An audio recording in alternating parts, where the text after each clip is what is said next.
a lot of people involved. It took doctors, psychiatrists, gynecologists, dentists. All these people knew what was going on, hairstylists. I mean, the list goes on. I could keep going on and on and on. Drivers, chauffeurs, butlers, housemaids. 6 million pages. Over 3 million already released. 180,000 images. 2,000 videos. And Hollywood? Hollywood is sweating. Because the Epstein files didn't just expose politicians and billionaires. They reached all the way into the entertainment industry and grabbed people by the collar. We're talking A-listers, music moguls, talent agents, power brokers, people you watched, loved, and trusted. And today, we are breaking it all down with receipts, documents, and zero speculation. Let's go. Welcome back, everybody. If you're new here, you picked the perfect day to show up, because today we're not doing rumors. We're not doing allegedly and sources say. Today we are doing documents, court-ordered, DOJ-released, Congress-approved documents. And what those documents reveal about Hollywood's relationship with Jeffrey Epstein is, frankly, a lot. Appearing in the Epstein files does not automatically mean someone committed a crime. I need you to hold that. But it does mean they were connected to one of the most dangerous men in modern history. And some of those connections, they are very, very hard to explain away. Let's set the stage real quick. Jeffrey Epstein, convicted sex offender, accused trafficker of dozens of underage girls, some as young as 14, spent decades building one of the most powerful social networks in the world. He had private islands, private jets, safe houses across the US, the UK, and the Virgin Islands. And he used all of it to get close to the most influential people on the planet. For years, the full scope of his network was hidden, sealed, classified, protected. Then in January 2024, a federal court started unsealing documents. In February 2025, Attorney General Pam Bondi released the first phase of declassified Epstein files, contact books, flight logs, photos, emails. And on January 30th, 2026, the DOJ dropped over 3 million pages at once, over 180,000 images, 2,000 videos, and Hollywood has not been the same since. Casey Wasserman. Let's start with a name that broke the entertainment industry wide open in early 2026. Casey Wasserman, chairman of the LA 2028 Olympics.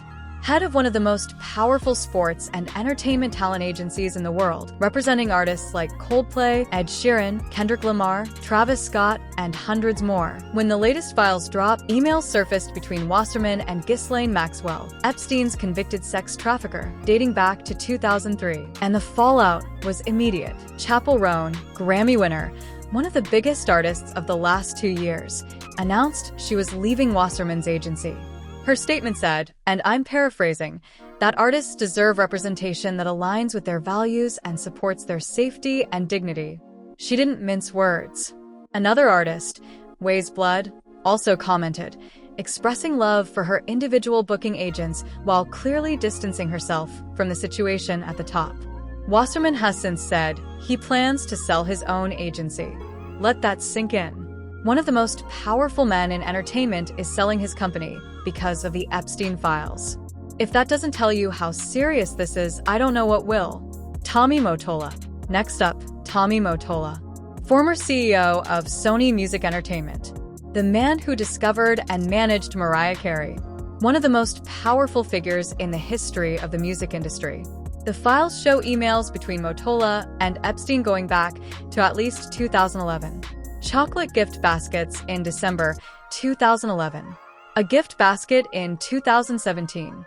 Emails from Epstein's assistant asking, did Tommy Mottola come over today? The two were clearly on a friendly, regular basis. And the consequences? His upcoming pasta sauce collaboration with Jimmy Fallon. Yes, pasta sauce has been put on pause. An industry insider told Page 6, nobody wants to be within 50 feet of anyone in the Epstein files. That quote right there? That is the temperature of Hollywood right now. The Africa flight. Now, let's talk about one of the most documented and damning entries in the entire file. Epstein's 2002 private plane trip through Africa. According to the files, comedian Chris Tucker joined that flight, alongside former President Bill Clinton and Kevin Spacey. The flight logs document several young women were also on board. Now Tucker, to his credit, addressed this in 2025, saying, and I'm paraphrasing, "You don't know what people do in their private lives," when asked about Epstein. That's not exactly a ringing denial. And Epstein's own staff noted in 2013 emails that Tucker had been repeatedly reaching out, inquiring about socializing again with Epstein, years after the first criminal charges in 2006. After he already knew that detail, that's what changes the conversation. David Copperfield. The files also put a spotlight on David Copperfield, one of the most famous illusionists in the world. And what the documents describe is deeply unsettling. A victim, Johanna Schoberg, testified that she attended a 2004 dinner at Epstein's home where Copperfield performed magic. Phone records from 2005 show Copperfield left messages for Epstein. And one October 2007 email described Copperfield as, and this is from the document, Epstein's favorite cohort, noting that backstage passes to Copperfield shows were a frequent gift Epstein gave to girls. Think about that. The access, the shows, the girls. And then in December 2025, photographs were released showing Copperfield and Ghislaine Maxwell posing together in bathrobes. Copperfield has denied any close friendship with Epstein, but the documents tell a different story: Bill Gates and the blackmail angle. Now, let's talk about Bill Gates, because the Epstein files went somewhere with Gates that nobody expected. The documents revealed a draft email in which Epstein appeared to be attempting to blackmail Gates over an extramarital affair. Gates later confirmed this affair publicly in February 2026, calling his association with Epstein foolish and admitting it was a mistake. Gates and Epstein had been meeting regularly since at least 2011, and Gates appeared in estate photos released in December 2025. Now Gates is not a Hollywood figure, but here's why this matters for the entertainment angle. Epstein's own emails show him trying to use Gates' name to boost other people's reputations in the entertainment and media world. He was using celebrity proximity as currency, as leverage, as a tool. And that tells you everything about how this network actually functioned. And this is the part that I really need y'all to sit with. Because the files don't just show individual connections, they show a system. A Hollywood crisis PR specialist was hired by Epstein in 2017, someone whose other clients included major A-list stars. His firm was helping craft messaging, drafting op-eds to defend Epstein, and advising on how to handle public attacks.